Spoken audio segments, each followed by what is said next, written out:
Hello, this is Ganesh Ram, this is Thiagu, and that is Vani. We all work in engineering design. We are PhD students over here, and we came about an idea of making something which flies. We call it an unmanned aerial vehicle.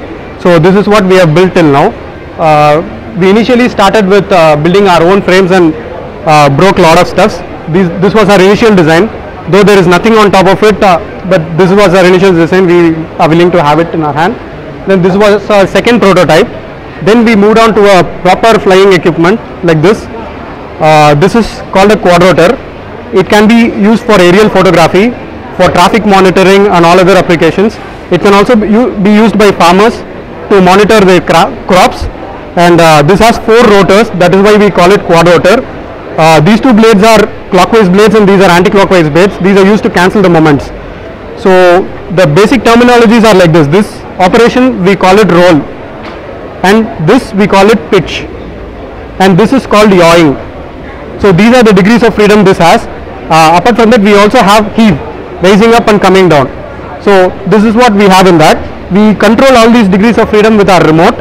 Over here, this is a 9-channel remote which controls this, and these systems are kind of not safe because the blades go at 12,000 RPM, and if it is going to crash land somewhere, it's going to cause trouble.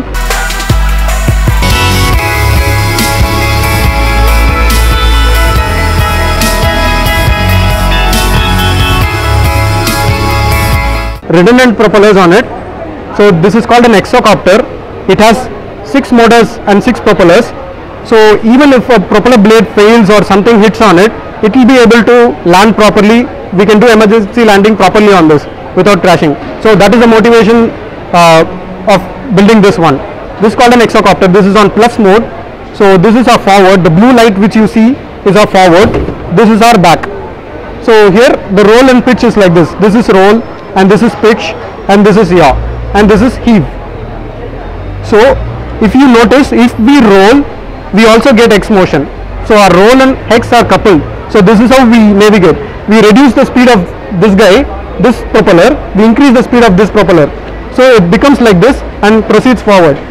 If we do the same thing and these 2 are coupled and these 2 are coupled, when we reduce the speed of these 2 guys and increase the speed of these 2 guys, it becomes like this and it rolls on this direction. That is how we attain it. And this entire thing is called attitude control. We attain them using 3 PID loops. This is what it is, and we can use it for crop monitoring. As I have mentioned already, we can use it for crop monitoring, and traffic monitoring, and all other applications are possible with this.